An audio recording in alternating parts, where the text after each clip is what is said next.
let's go. Let's move into our movie of the week, which was Barry Lyndon, written, and It was he produced and directed it, I think. no, but like I remember at the end it was also, I think he said like written too. Oh, damn, he did everything then. Yeah, he basically did it. Yeah, produced, written, and directed by Stanley Kubrick. Oh, wow. Yeah.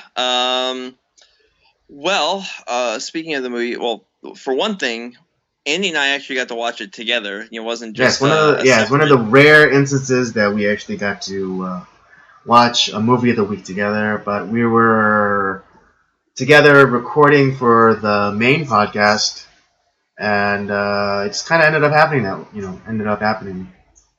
Yeah, it worked out. So we watched that. For one thing, if you're not a fan of a slower paced film, this one might not be for you. It is a little slow paced at times, and it's definitely a marathon. When you have an intermission in the middle of a movie, that's a marathon. Right? Yeah. When there's a like that, when the director gives you a dedicated period of rest. Yeah, you're in for some shit. Yeah. But other than that, I had to say that of the Kubrick films that we've watched so far, this is the one that I've liked the most. Now,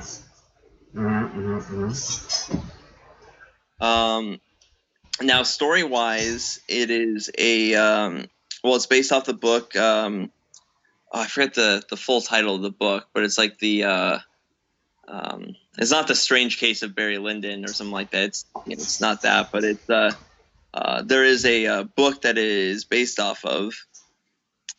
And hold on. Oh, you're pulling up the title of the book? Yeah.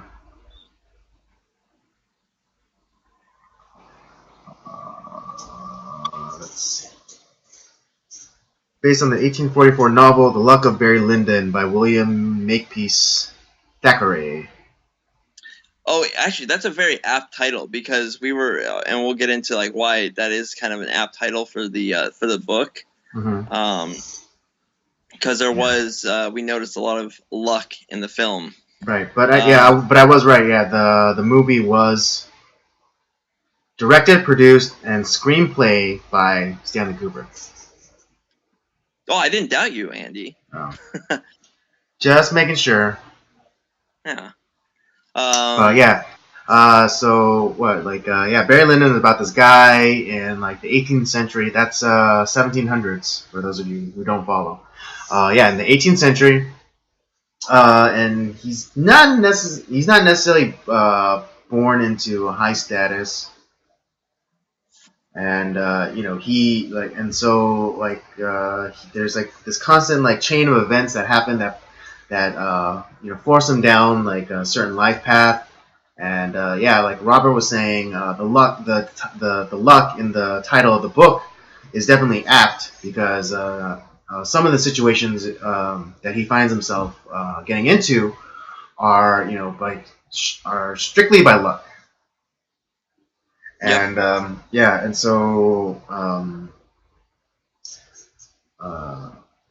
and so towards like the middle of the movie, it's like him coming into this great fortune and marrying into this really well-off family.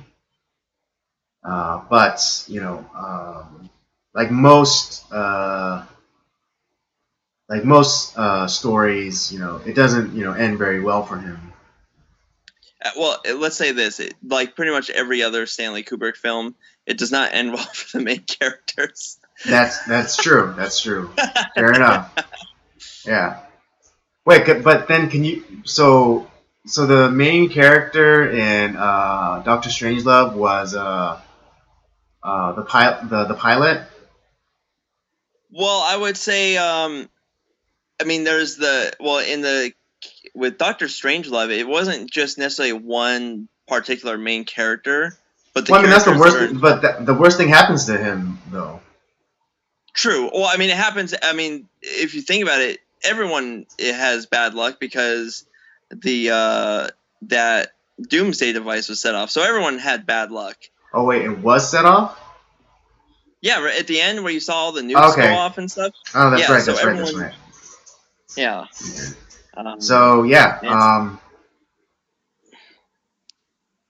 All right. So yeah, you were saying that out of the Kubrick films that we've watched, this one is your favorite. Correct. Okay.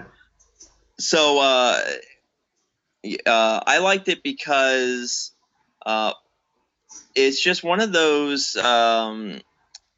While yes, it is slow paced, it did kind of there was enough happening where it kept you interested in the story. Like the actor who played initially his name is Redmond Barry, and he later becomes Barry Lyndon. He changes his name, but he.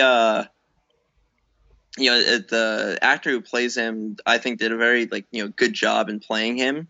Yeah. And Ryan O'Neal,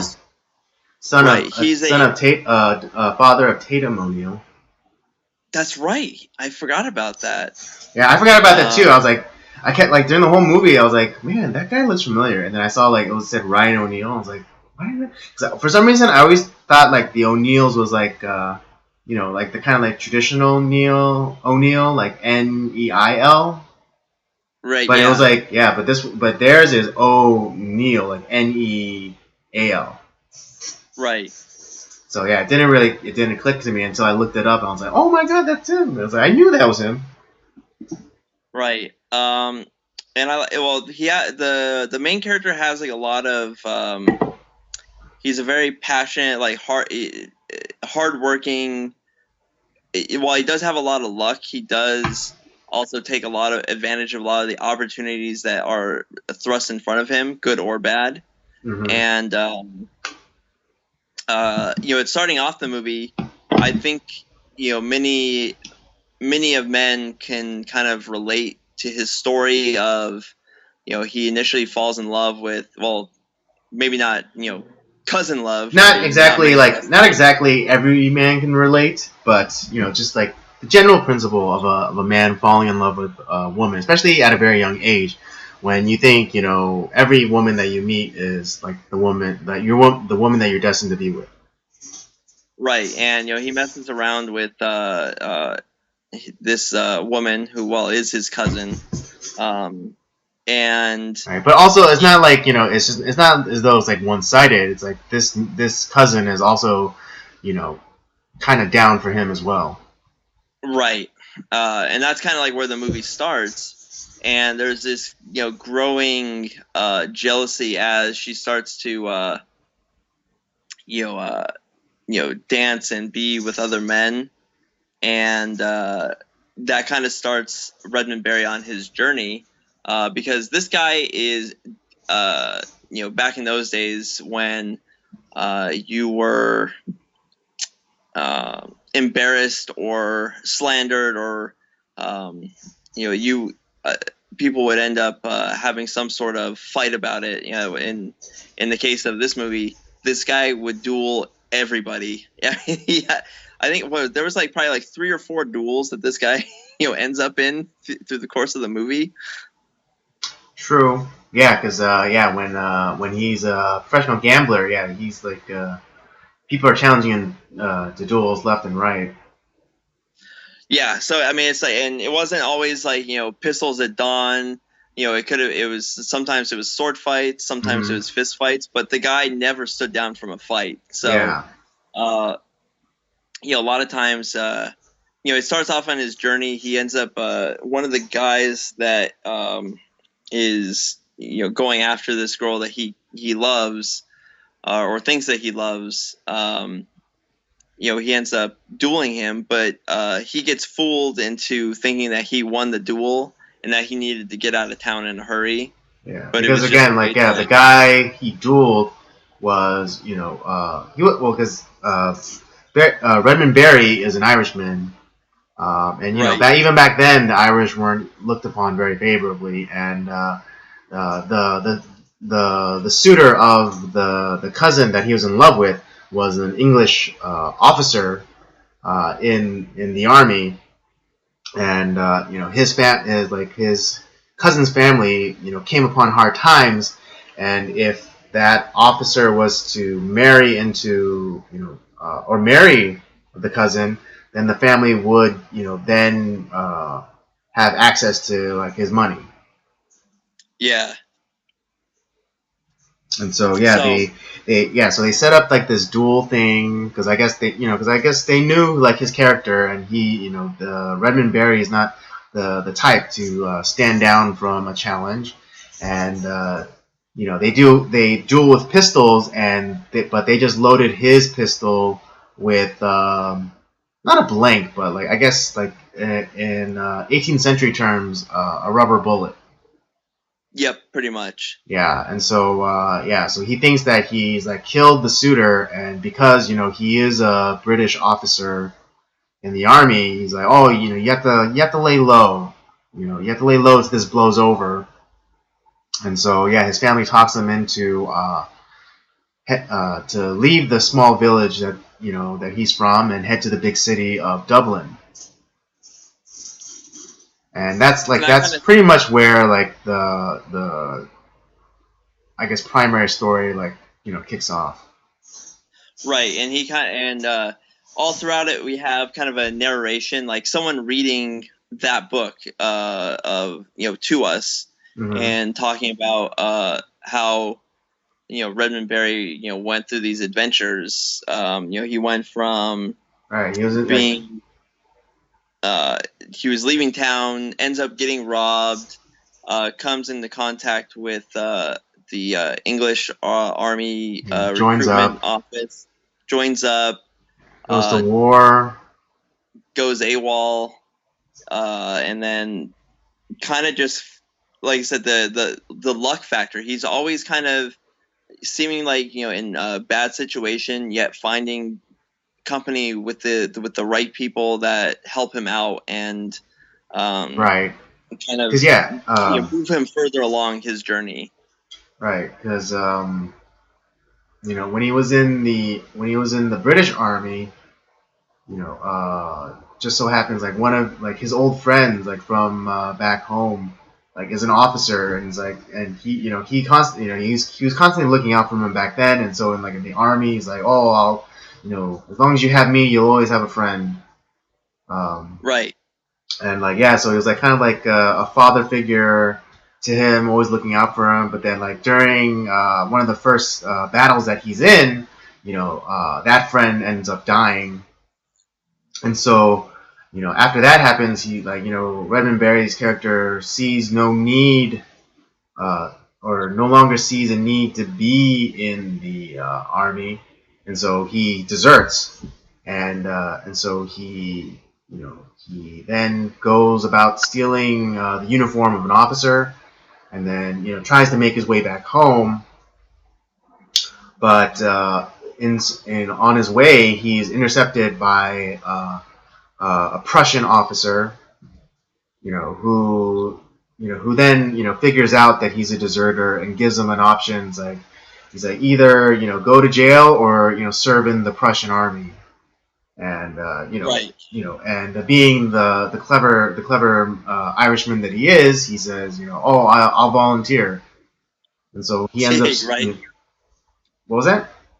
I was like, yeah, that's right. Yeah, he's like, I'll just volunteer. Yeah, and so he serves in the Prussian army in I forget what war. And so he serves. I think you were saying it was the 7 Years' War. It was the war that was happening at that time. That's right. What they were. That's right. Mm-hmm. And then in one battle, narration of the movie. This is what the war that they were talking about during the movie. True. That's right. That's right. And so so he joined the Prussian army, and then during this one battle, what is it? The officer that had kind of coerced him into joining the Prussian army, is injured by a cannon shell exploding a building that they're standing in. A beam lands on him, and Redmond Barry lifts the beam up and carries him out to safety, and and it's at that point another stroke of luck happens for him, and that captain offers him a way out, and not initially implicit, but later on, I'll explain later, a way out of the army, and of course, he takes it, and the job was to spy on this individual, professional gambler, who goes by the Chevalier. Yeah. And they basically, they want Redmond Barry to spy on him because they don't know whether he's a Frenchman or German, but there's a suspicion that he's an Irishman. Right. And so like they set it up for him to go and kind of like interview for the position of like valet for the Chevalier. Oh, that rhymed. Yeah. And the valet for the Chevalier. Yeah, valet for the Chevalier. Anyways, and then Redmond is standing before the Chevalier, and he's being questioned, and like immediately he already knows the truth, and the Chevalier is an Irishman, and because he's been away from home for so long, to be in the company of one of his countrymen was so great that he confesses his entire purpose of being there. That he was there to spy on him and to collect intel or whatever, and so the Chevalier then admits that he's an Irishman, and so takes Redmond Barry under his wing, and and uses him as a double agent. To feed the Prussian government, counterintelligence, false information. Yeah, and it's kind of like through finding him, he's able to escape the hands of the army, and kind of is able to, and he decides that it's like, I'm gonna live this lavish lifestyle. Like he was determined to stay within that lifestyle. So right. he became kind of the helping hand to the Chevalier to like become a gambler and like take people's money. And because he was such an expert duelist, he would always be able to enforce that they pay their debts, and would right. So that was, in a sense, he was a 18th century what's the not like a loan shark, but he was the enforcer essentially. He was the muscle. Yeah, because the Chevalier was the loan shark. Because when the Chevalier put on makeshift gambling parties, he never dealt in like actual money, but he only he worked on credit. Right. And so whoever didn't pay up on like the bill, that's when Redmond Barry would step in, because because back then it was an honor culture, and if your honor was if you felt your honor was being impugned, or even like just being pissed on, you challenge someone to a duel to restore your honor. I demand satisfaction. Right. So, that exactly. And so after working with the Chevalier for a number of years, Redmond has it in his mind to basically marry up.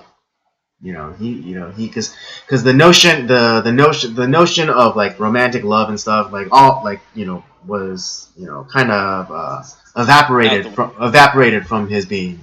Like he wasn't like that idealistic young man where it was like I'm in, I love you so much, I'll fight anyone for you and blah blah blah blah blah.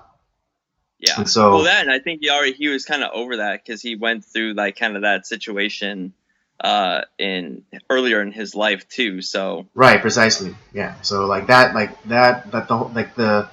the youthful like passion that burned, in him before, like completely fizzled out, and or burned itself out. And so he set his sights on a young woman married to, like, the cliche of what you think about, back in the day with marriages, especially like, really older man and a, very young woman. correct. And he begins to seduce her Successfully. successfully. And they the old man husband eventually dies, and he marries her, because he's a commoner, he doesn't have access to the title, which is like the lordship, Right, and which was left to his stepson, the actual, like, the son of the former husband, who was the actual heir to the fortune. right. And it was and this is the part of the story where he kind of his his greed and he tries to make his own luck in a sense instead of Right, yeah, letting or things like, happen. mhm. And as the narrator aptly says, this is now this him seeking after this lordship and Yeah, trying to make things happen was his downfall. yeah, and it was actually his, like, kind of like, how, God, what's the sister's name in Godfather? Oh, I always Connie. just remember Connie. like Rocky's wife. Yeah, but oh yeah, Connie or Adrian. In the Yeah. Rocky movies, but Connie in the Godfather. Kind of like the role that Connie eventually takes as, like, kind of like the supportive mother, in Godfather 3. Redmond's mother, is kind of looking after him and her grandson, and saying, "Hey, none of this is, this fancy house that you live in, the nice clothes that you wear, none of it belongs to you. None of it you can take with you.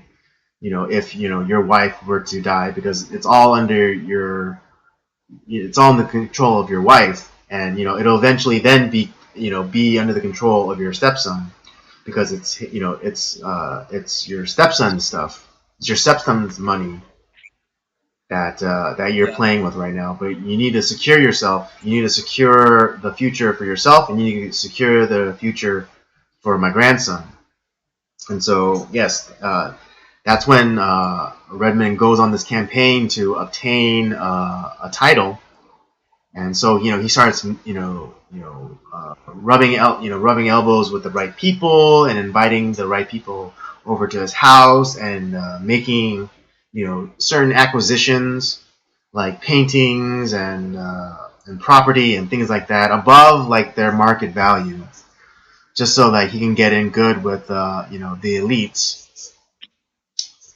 But like Robert was saying, it all kind of comes undone, uh, with the help of his stepson, because one of the things that precipitates his stepson turning against him was a beating that Redmond dispenses after during a tutoring uh, you know,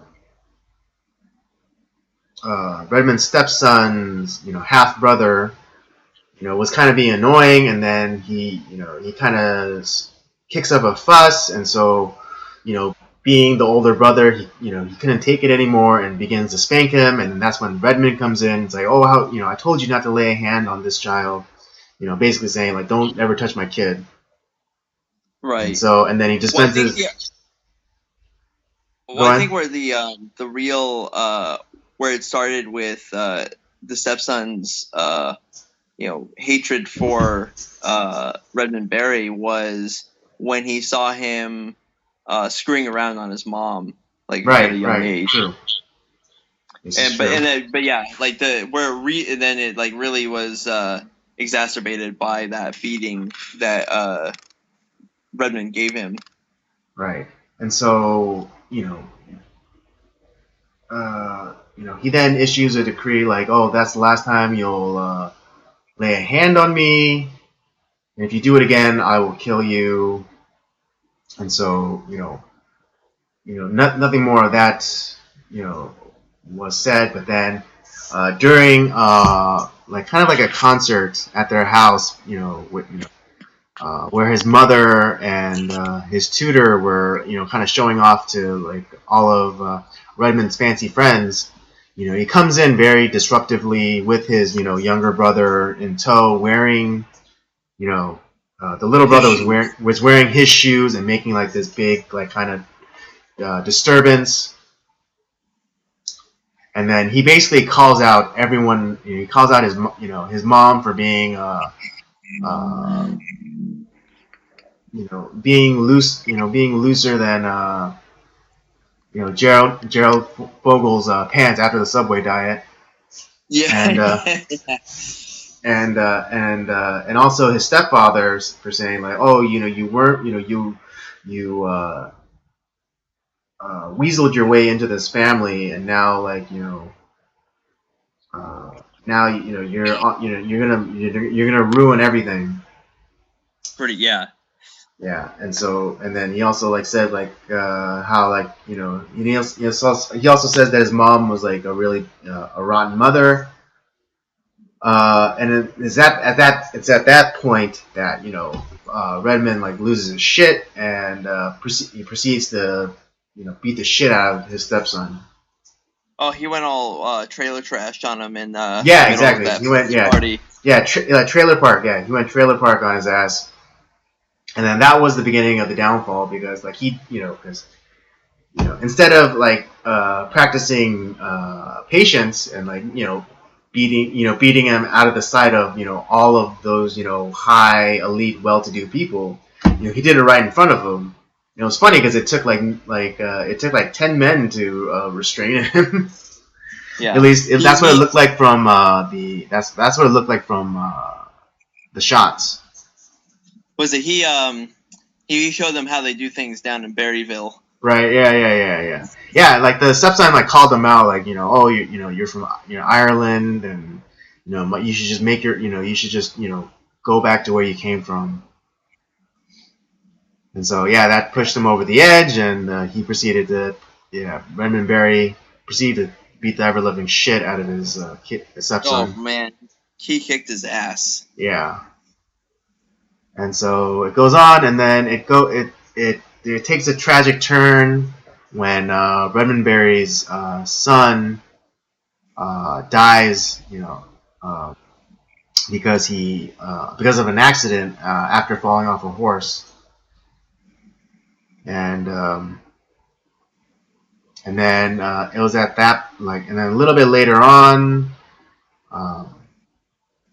Redmond Barry's mother, his wife, is devastated at the loss of her child, and so she's like in no position to, take care of things at the house, and so Redmond Barry's mother steps in and kind of starts taking over, and she kind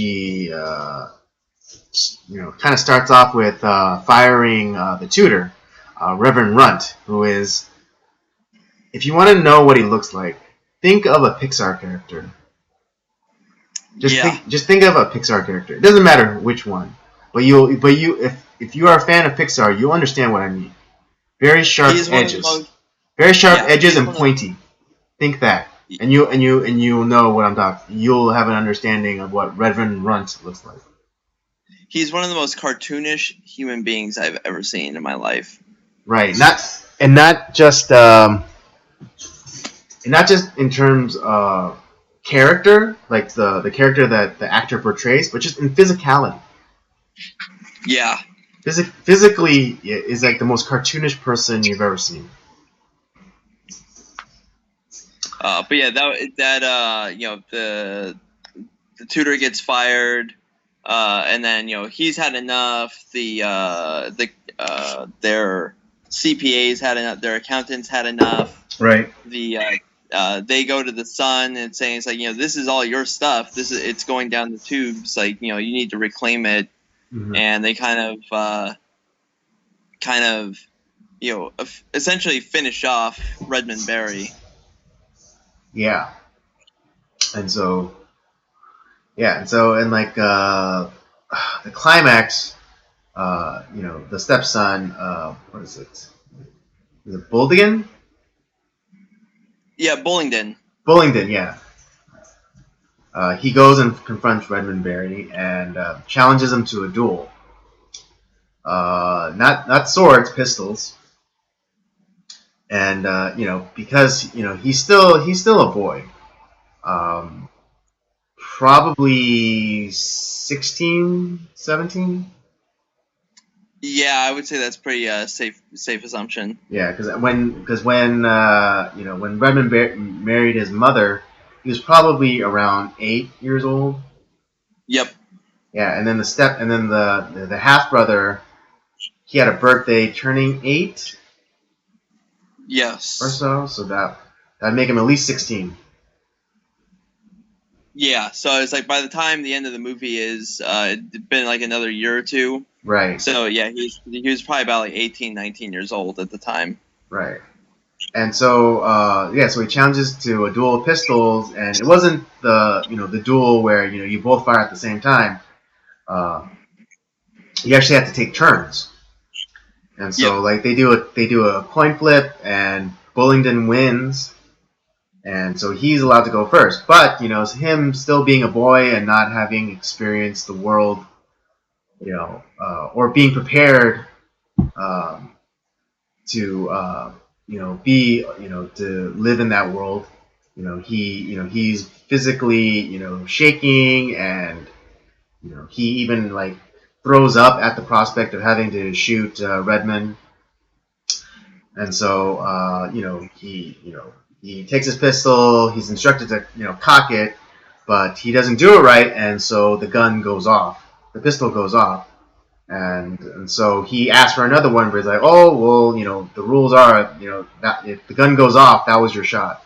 But the bullet, harmlessly was shot into the ground. And so then it's Redmond's turn, and, since, this wasn't his first rodeo, he's able to handily use the weapon. And, when he's given the instruction to aim, he actually points it away and towards the ground, and he shoots it, harmlessly away from his stepson, Bullingdon. He shows him mercy. Yeah, he shows him compassion. He shows him mercy. But then, he's asked, and you can see on his face how relieved he is that he wasn't shot. Yeah. But then, he's asked, I was like, oh, well, Lord Bullingdon, are you satisfied? He's like, have you received satisfaction? And stupidly, he says, no. Yeah. And so, and then, Redmond Barry's like, you see on his face that he's surprised. Like, I just showed you mercy, kid, and you still want to kill me. Yeah, you can see like the, that look on Redmond's face where he's like, kind of like are you fucking kidding me? Yeah. And it's like, I would have killed you, but I didn't do it. I think part of it was, I don't think you wanted to devastate his wife any further, because she just lost her young son. To lose her only remaining son, I think that would have killed her if he had done that. Because she actually did try and kill herself, which precipitated Bullingdon, the stepson, to come and challenge Redmond. Right, and then the and so he shows him mercy because obviously if he wasn't faking, he definitely just didn't know what he was doing. Right. And it was kind of a sad end to the movie because Bullingdon ends up getting his second turn. Mm-hmm. And shoots him in the leg, which ends up causing him to lose his leg and ends up really like losing everything. He's just like at the beginning of the film, he's sent away, never to return. Right. Yeah, and to kind of ensure that he, doesn't try and return, and to kind of like to give him like hush money. He promises that he'll receive 500 guineas or whatever, right, for the rest of his life. If he doesn't just come back, not only to like the town or their home, is like out of the country. Yep, he had to go back. Yeah, so Redmond goes back to Ireland, where he stays there for a short while and then heads back over to Europe to live his life as a professional gambler. Yeah, but at that time, he's completely lost his luck. Yeah. I wouldn't say it's my favorite movie thus far, but I would say I enjoyed it. I think the experimental. I think what I enjoyed the most was like experimental lighting that Kubrick was doing. Oh, absolutely. Yeah, because there was one shot in particular where, well, actually, I think it was like a few shots, but they were lit only by candlelight. That was the only light source. There was no like artificial light source that they used to like kind of fill in like the darkness. They just used candlelight, and it was magnificent. It was spectacular. Yeah, and then also what is it? Kubrick's attempt to recreate those kind of Dutch impressionist portraits or paintings. That was really great. And if you don't know what Dutch impressionist is usually the portrait is at 3/4 turn from the viewer, so kind of like like this, and like always lit by window light. So like there's like always like a highlight on like this side of the face, and like more or less the other half is like in shadow. And it was phenomenal the way he was able to recreate. There was actually the towards the end of the movie when Bullingdon goes to face Redmond, everything looks like a Dutch impressionist painting. Yeah. And I really enjoyed that. I really enjoyed that part of the film too. That was actually what drew me to watch it, because I was like, well, this is going to be pretty interesting to see how that worked out, and it looked fantastic. I was more than pleased with the cinematography. Mm-hmm. But then I was surprised. Like, I actually really liked the story a lot. Yeah, it was kind of a tragic tale, as most Kubrick films tend to be. Mm-hmm. But like I said, I like the main character. Actually, I felt like the whole movie was pretty well cast. Yeah, absolutely. And not really a ton of like super huge names, mm-hmm. but well acted, and all the characters were characters that I cared about, and I was able to enjoy really the whole. I enjoyed it all the way through. Like I said, a little slow at times. There's not too many movies anymore that are that have intermissions. Right. Yeah. I think the only other one that I've seen in recently was like Ben-Hur had an intermission. Right. The original Ben-Hur. Correct. Okay. Yeah, and Um, I guess apologies because our kind of summary of the movie took almost as long as the actual movie, but yeah, yeah, yeah, but now I mean um, now I guess we can quickly go into like like what we thought of it, what were our favorite scenes, our kind of personal thoughts, and so yeah, I guess I think we both were floored by the kind of cinematography that Kubrick utilized. And also, yeah, we both really enjoyed the story. Um, I yeah, always thought it was funny that the both like the main character Redmond Barry or Barry Lyndon, as he later became known as, always looked like he was on the verge of tears. right. And just in terms of physically, yeah, I don't know. Maybe it was just the Ryan O'Neal, but yeah, like every single time, like the camera like focused in on his face, like it looked like he was on the brink of crying. He had cry face the whole time, essentially. Oh, it was something that I consistently made fun of throughout the movie, as Yeah, I Andy know. can It's like, attest to. oh, it's like, where's the cry face? Like, oh, there it is. We definitely Mystery Science Theater 3000 that movie the entire way through. It was pretty Yeah, fun. yeah, yeah. Especially, Uh, what you were gonna say something? Oh, I was gonna say, like, we threw up on Twitter and Instagram. There was this one scene after he marries Lady Lyndon, where it was like we Andy had one of the great lines. He's like, "Oh man, thug life," It's, Yeah, cause she was like wearing like this fur kind of coat with like the hood up, and then Redmond was like just like you know in his had velvet suit. that pipe, just Yeah, puffing puffing blooms up. I was just like, oh damn, that's like thug life, 18th century style. yeah. Oh man, I we all had a good Yeah, laugh so we about did. Yeah, that. so we did screen cap it, and then we put it up on our Instagram and Twitter. So if you want to go check it out, yeah, don't forget podcast COJ and Instagram is Circle of Jerk Podcast. Um, yeah, I thought it was pretty interesting towards the end where Lady Lyndon was writing signing the checks for the bills and things, and then her son Bullingdon was essentially this because he came back to be like the big man and to take control of the situation and things like that.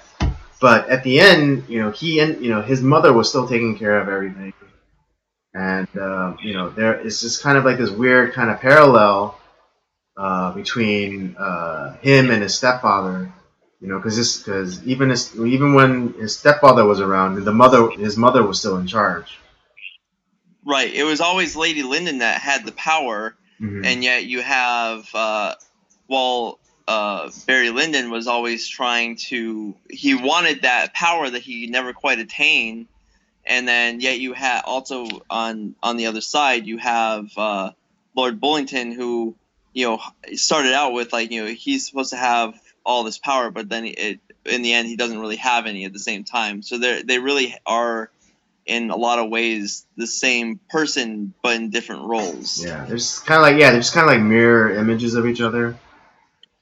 Right. But yeah, just like yeah. But another one thing that I tend to notice is that I mean, again, it might have been just like the prevailing kind of mindset at the time, but in the beginning, the tutor asked Bullingdon, say, "Oh, aren't you happy that you have a new father?" And he kind of he basically throws shade at him. He's like, "No, he's just like this commoner who he's weaseled his way into my family, and it's gonna ruin everything." But it's like he didn't like he didn't realize he didn't appreciate what was going on. Like here's this guy who came from nothing but was able to get work his way up and into like a really well off family. So Yeah. there like he didn't recognize that he could that maybe that there's something that he can learn from his stepfather. Yeah, and it's like he attained a near noble status, from like absolutely nothing. Exactly. And so, yeah, I think And for Bullingdon, I think it was just a missed opportunity to learn, and maybe to learn a certain different set of traits, a different set of skills, I should say, than he would have learned had his father, had his actual father lived a little bit longer.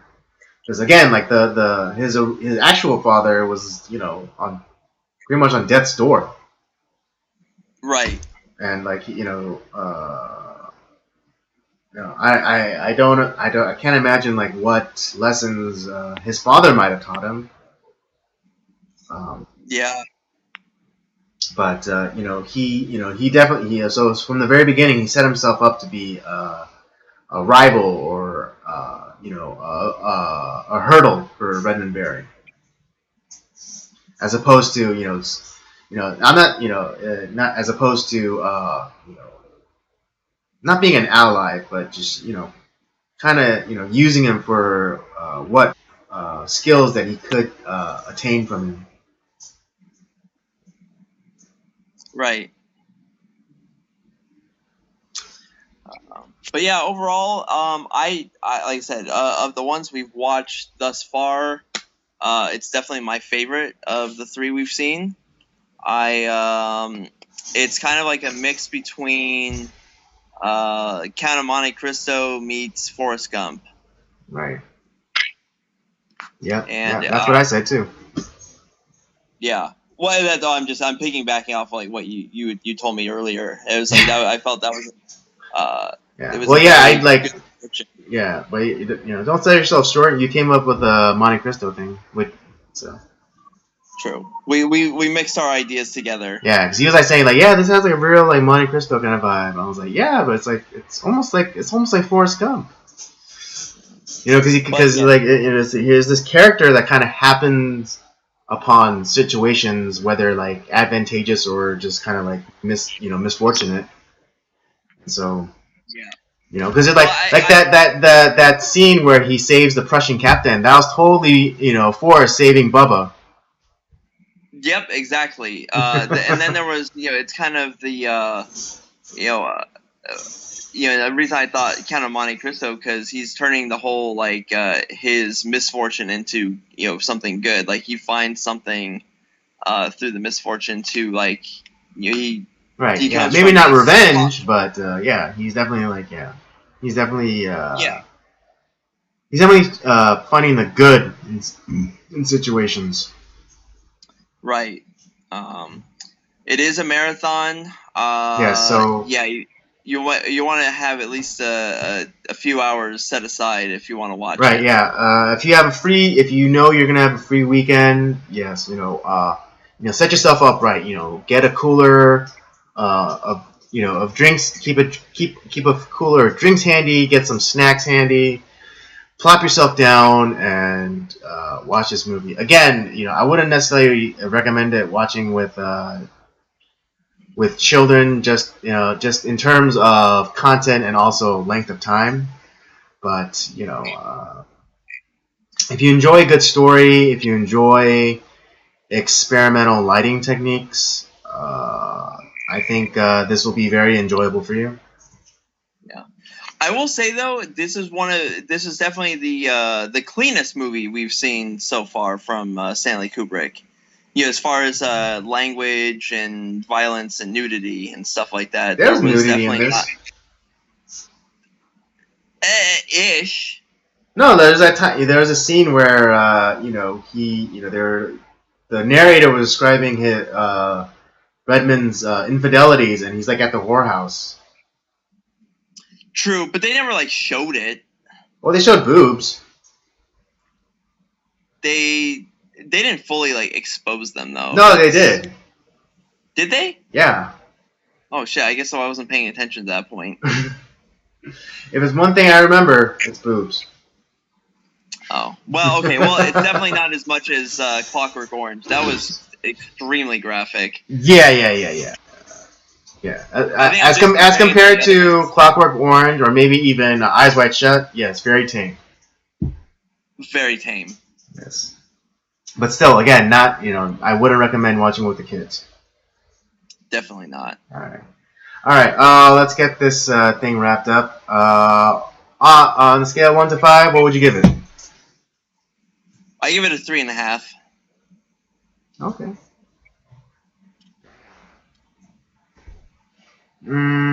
For me,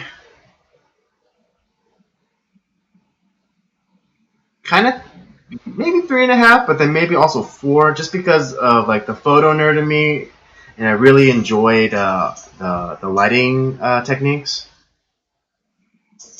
Yeah, I might have to agree with you on that. Like I wasn't putting that into like the Yeah, you weren't calculating that as a factor. if I'm putting that in as a factor, then yeah, I would go 4. But I'm just going based solely on story and acting. Mm-hmm. I would say 3.5. So 3.5 to 4. Yeah. Okay.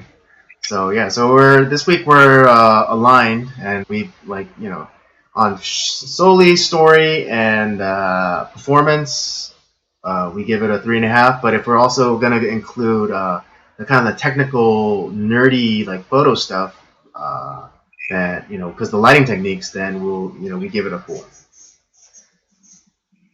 Yep, absolutely.